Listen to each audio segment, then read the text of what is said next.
Você se recorda da primeira vez que você esteve aqui para pregar Em Belo em Horizonte? Belo Horizonte?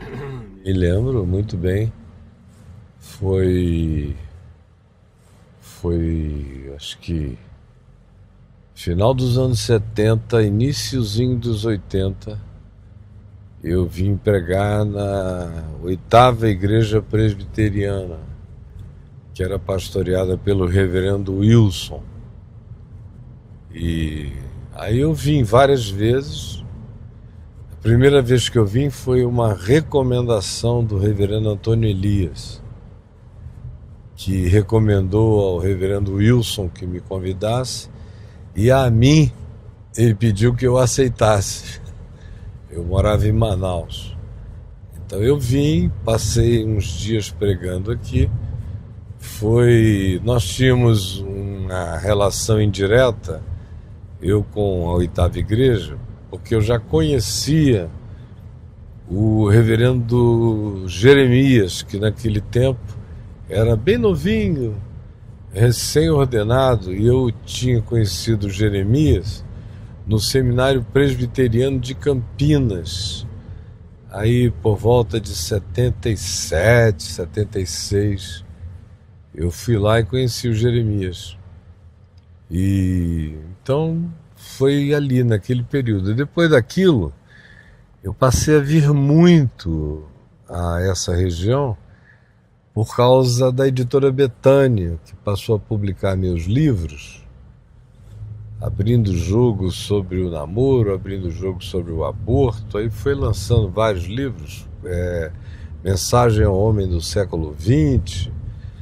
E o meu amigo George Foster, que morava aqui em Venda Nova e conhecia todos os pastores da cidade, organizava eventos e lançamentos e congressos, coisas diferentes. E eu vim, depois comecei a vir pregar nas campanhas cruzadas. Aí tinha muito ali no Minas Tênis, em outros auditórios grandes da cidade, muitos mesmo, que eu já nem me lembro os nomes dos lugares, mas foram muitas ocasiões, até 83. Em 83 eu fiquei aqui uns 10 dias para o Congresso Brasileiro de Evangelização, e do qual eu fiz o encerramento.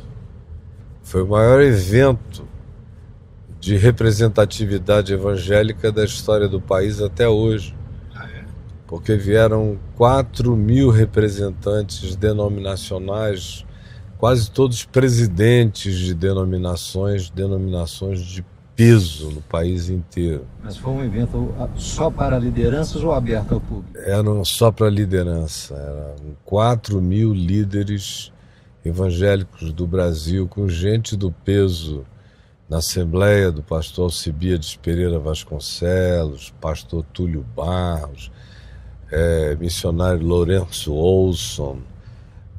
Na igreja presbiteriana só não veio o presidente àquela altura, que, se não me engano, era o Paulo Breda, mas vieram todos os representantes. Dos batistas veio o Fanini com todos os representantes, dos metodistas, de todos os grupos denominacionais históricos e não históricos. Isso foi 81? Foi no dia da reforma, foi o encerramento, foi o dia que eu preguei. Foi 31 de outubro de 1983, foi o encerramento. E foi um acontecimento que marcou a época, produziu muitas reflexões posteriores, encontros que decorreram daquele, livros que foram publicados em razão daquele evento. E foi, a meu ver, das coisas que eu já vi organizadas no Brasil, a melhor e a mais superior de todas elas do ponto de vista da seriedade dos objetivos, do desejo de fato documentar aqueles conteúdos e, sobretudo, pela variedade de lideranças que vieram de todos os lados. Foi um evento memorável e lindo. É pena que ele aconteceu numa época pré-gravação. Quer dizer, eu já tinha programa na televisão desde 75, 74. Mas para você trazer 3 câmeras e fazer alguma coisa assim, era uma fábula. Nós não tínhamos dinheiro para isso, não é como você aqui, gravando aqui, oi. Não, não. Ou eu aqui tirando meu celular e fazendo. Não, era muito complicado. Mas foi um período riquíssimo. E é uma pena, porque aquele grupo andou junto muitos anos. O grupo central da coordenação, a presidência foi do Manfred Grelet, que era um homem de paz. E nós éramos uns 4 vice-presidentes dele. Eu, Fanini e não me lembro, tinha mais um bispo metodista. Nós éramos 4 vices dele. Mas nós, os demais, Osmar Ludovico, Valdir Stoernagel, se eu não me engano, Dieter Breppel, no início o Robson Cavalcante estava envolvido. Aí foi o tempo em que ele teve um filho fora do casamento com uma aluna dele lá no Recife. Aí imagina, em 82, o escândalo que foi. Aí o grupo tirou o Robson, que era um palestrante inevitável num evento como aquele. Tiraram o Robson, fiquei muito triste. Me manifestei publicamente sobre a ausência dele e achei que ele tinha uma contribuição para dar expressiva, apesar do que estava acontecendo. Que eu fui à casa dele, visitei a Miriam, a esposa dele, e ele, e vi que ela estava passando por cima da história com muita graça, com muita misericórdia. E eu falei, por que se ela está passando por cima disso de maneira tão graciosa, e ela é a ofendida mesmo dessa história, por que nós é que vamos ter essa atitude disciplinar e pudica do lado de cá? Eu fiquei muito triste com a ausência dele. Mas houve um monte de presença, todo mundo que você possa imaginar estava lá. Eu vivia no meio do povo. Eu acho que de todos os que estavam ali, eu era praticamente o único que conhecia todos os que estavam lá, porque eu vivia viajando. Então boa parte das pessoas também se motivaram para vir, porque eu fui convidando de cidade em cidade, estado em estado, município em município. Onde eu ia, olha, todo mundo tem que ir, vamos lá, minha gente. E o povo veio. Foi uma convocação democraticamente ampla, feita por um grupo enorme de pessoas representativas. Aí de lá para cá eu vim muitas vezes, né?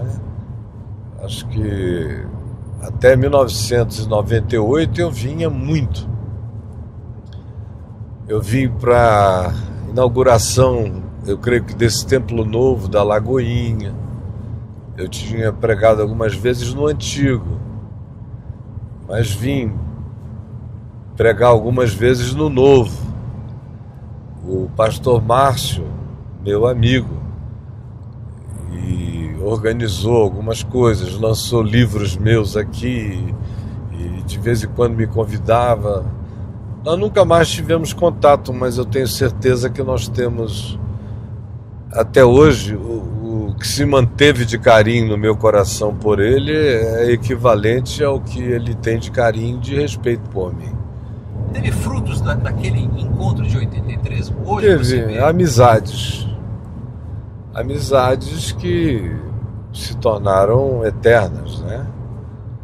Por exemplo, a minha amizade com Manfred Grelet. Ele já está com 70 e tantos anos, idoso, morando na Califórnia, mas nós somos amigos eternamente e nunca deixamos de ser íntimos amigos. Participou comigo de todos os grandes momentos, os bons e os ruins da minha vida. Ele é um queridíssimo especial. Como ele, tem vários outros. Alguns já partiram, já morreram. O tio Cássio já era meu amigo de muito tempo, mas aqui eu me lembro que a gente aprofundou muito a amizade naqueles dias. O Carlos Roberto Quadros Bezerra, lá de São Paulo, já éramos amigos desde 79, mas em 83 houve uma aprofundada de consciência aqui. E assim eu iria citar uma quantidade enorme de nomes e de pessoas que estiveram presentes. Mas, sobre a sua pergunta original a respeito de será que valeu a pena, o que ficou de fruto, a palavra de Deus nunca volta vazia. Então, às vezes não é o indivíduo que estava lá, o beneficiário, é o filho dele, 8 anos depois, que pega aquele livro, o resultado daquele evento, com todas as palestras, lê e a cabeça do garoto muda para sempre, nunca mais é a mesma. De modo que eu passei a vida pregando para auditórios imediatos, vendo resultados nesses auditórios imediatos e também encontrando os frutos disso espalhados, como o semeador que saiu jogando para um lado e para o outro, né? E depois você vê os resultados. Não é preciso ir longe. Ontem à noite mesmo, ali naquela nossa reunião, quanta gente me contou histórias do passado. Eu fui curada uma vez que você chegou aqui, eu estava desesperada, isso. Você orou por mim, eu fui curada instantaneamente. Tinha um casal aos prantos, dizendo, nós só estamos juntos nos últimos 25 anos, porque um dia você veio aqui, a gente disse que ia se separar, eu estava magoada com ele, você falou do amor, do perdão, da misericórdia, disso e daquilo, eu criei e nós estamos juntos até hoje, os dois se beijavam, se abraçavam, aí mães me apresentando filhos impossíveis que elas não podiam ter e nasceram, e aí vai história, não é? É muita história no mundo inteiro, porque se você prega a palavra mesmo, não espere menos do que fruto mesmo, e vai acontecer sempre, nunca não acontece, não volta vazia. Como, por exemplo, a gente foi a Brumadinho, isso foi uma visita imponderável, um mês atrás, estamos voltando agora. É outra visita imponderável, a gente não sabe o que vai acontecer lá. Mas daqui a 10 anos, você pode ver coisas e coisas que aconteceram, que tiveram importâncias significativas posteriormente no lugar, na cidade, nos grupos de fé, e que não vão brotar hoje. É como você que joga uma semente aqui, e dorme muitas noites até que um dia você chegue e veja que ela se abriu, que ela virou uma árvore até frondosa, quem sabe. Essa é a maravilha do Evangelho. Isso é uma história que, por exemplo, o Ciro Gomes não tem para contar. Não, ele não pode dizer, um dia eu fui num congresso do PSDB em 1980 e tantos, eu falei, e 20 anos depois eu encontrei um cara com um coração apaixonado pela cidadania, se entregando, isso e aquilo. Não, esse é o Evangelho que produz. As outras coisas geram uma empolgação momentânea, depois o cara acaba com raiva de quem falou para ele, se não tiver alguma coerência. Agora o Evangelho, ele vai para além de você, até aqueles que um dia possam ter ficado chateados com alguma coisa na sua vida, alguma tristeza na sua vida, não tem como negar que houve um dia em que a palavra que saiu da tua boca explodiu igual uma bomba neles e operou um milagre que os salvou, e eles não querem desfazer o milagre só porque ficaram tristes contigo. Então, é outra história, é outro poder. E aproveitando esse gancho aí de palácios que são criados e tal. O que representa fazer essas viagens para pregar o Evangelho em cidades diferentes, ainda que seja no Brasil, com culturas diferentes, cabeças diferentes? Como é que é esse nível de paixão, de alegria? Fiz isso 30 anos sem parar. 5, 6 vezes por semana, é um negócio alucinante. Então, quando eu parei em 98, 99, eu estava realmente cansado. E continuo cansado em relação àquelas coisas. Eu não creio mais na necessidade de você sair por aí juntando pastores um ano, para eles brigarem menos uns com os outros, odiarem-se menos, aceitarem-se um pouquinho mais, para conseguirem ficar 3 noites num estádio cheio, comigo pregando, que era o que a Vinde fazia, para poder botar 70, 80, 100 mil pastores e líderes e crentes num lugar.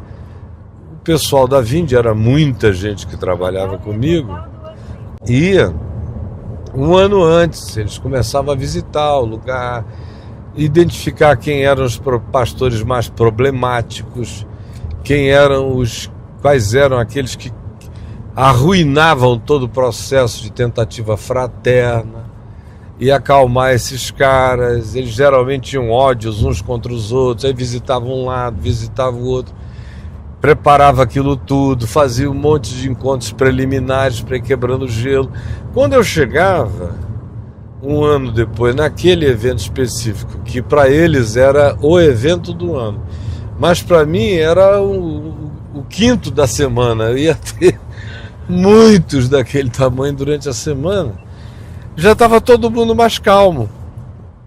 Aí pregava, e você ia embora com aquela impressão de que a sua contribuição tinha sido pacificadora no lugar.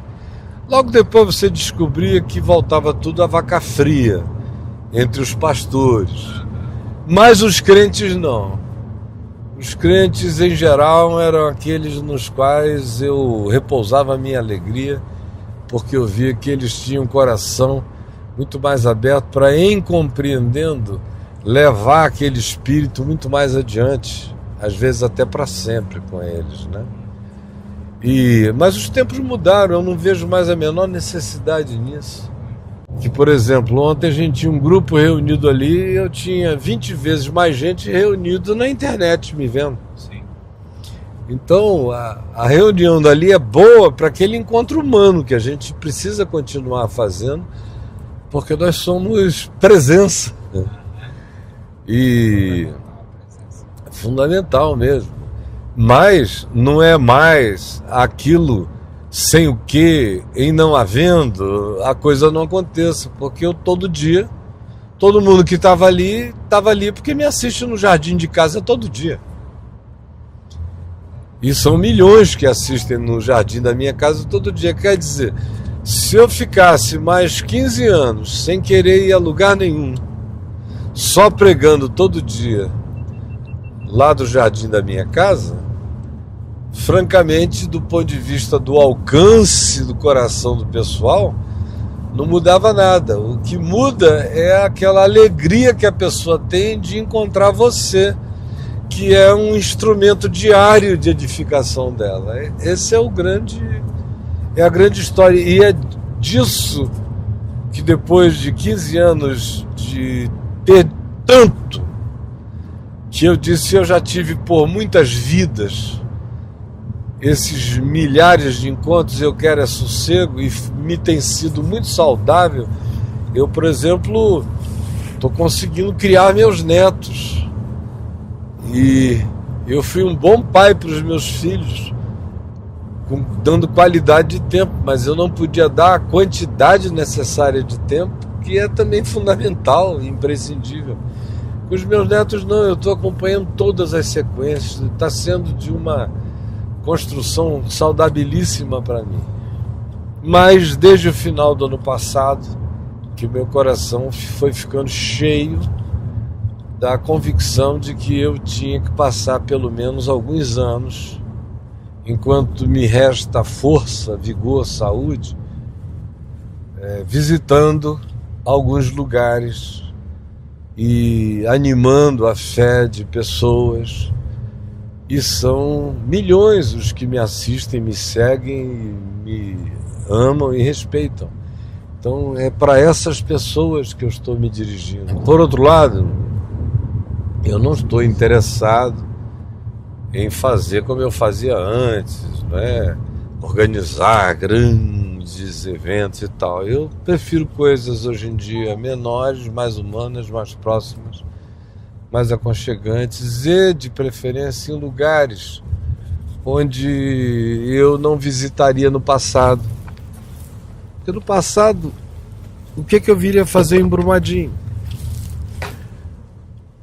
Eu ia ficar em Belo Horizonte, onde a gente poderia reunir 30 mil, 40 mil pessoas para pregar. A lógica do passado era totalmente diferente da minha lógica ministerial hoje. Então hoje eu quero ir aonde eu não fui, quero ir aonde eu não ia e quero ir aonde a maioria não está querendo ir. Então tem muito lugar no Nordeste abandonado de tudo que eu estou desejoso de ir, e em vários lugares do Brasil, comunidades fechadas que precisam ser visitadas, onde tem tanta gente que me ama, no entanto, e na África. Eu nunca dei a atenção devida aos países de língua portuguesa do mundo.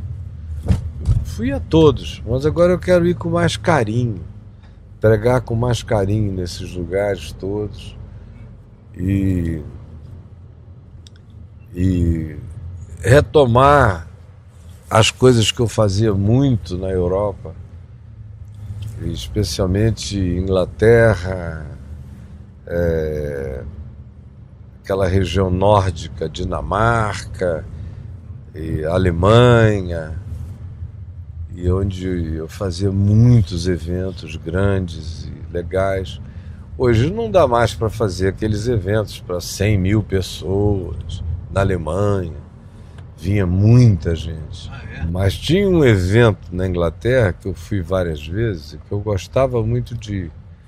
Aliás, eu sempre gostei muito de pregar na Inglaterra porque eles entendem. Entendem.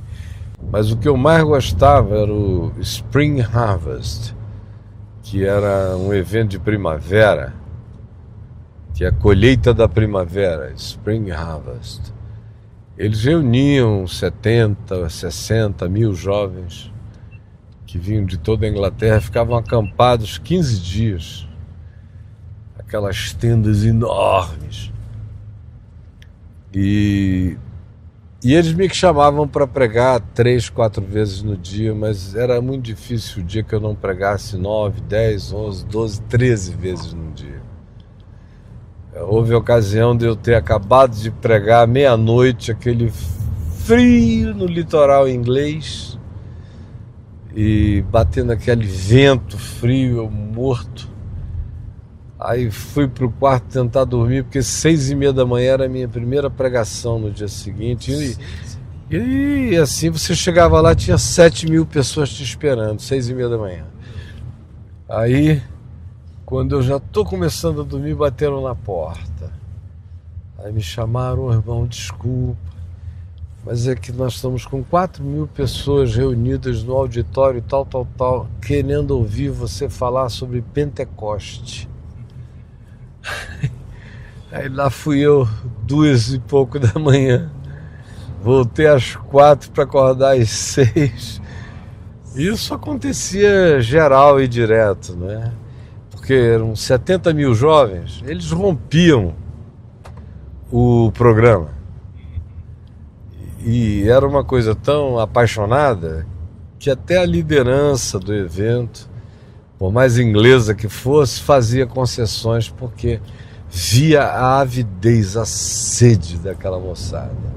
Tem coisas que aconteceram no mundo no século XX que foram provavelmente algumas das mais marcantes da história da igreja, da chamada igreja cristã.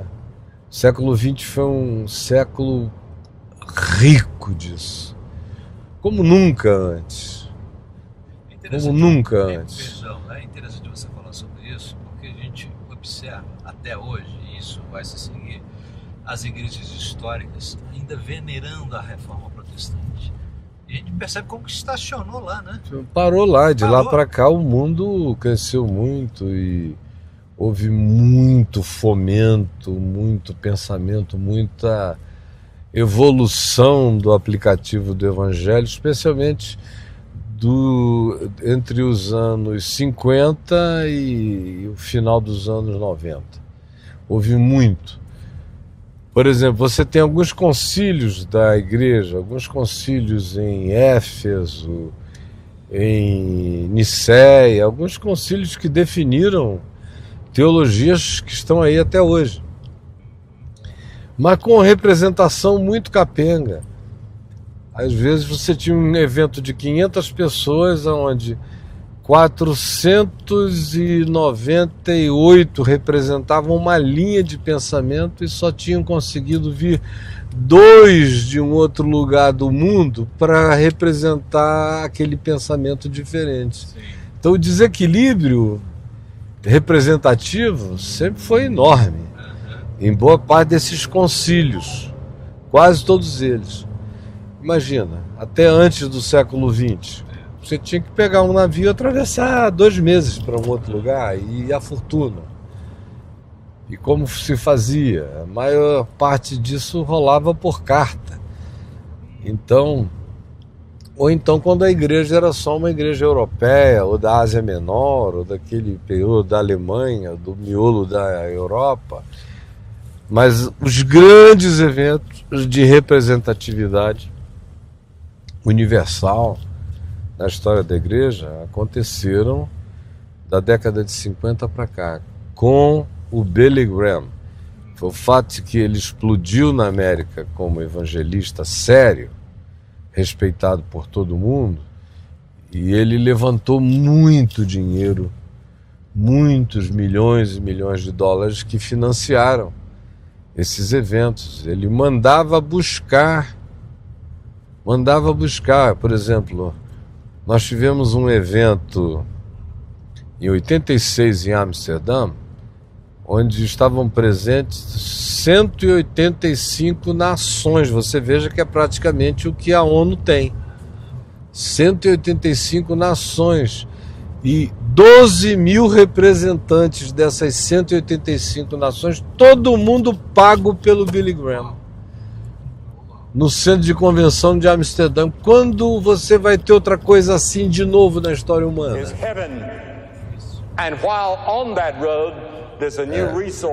Houve vários assim. Dessa grandeza, provavelmente esse tenha sido o maior.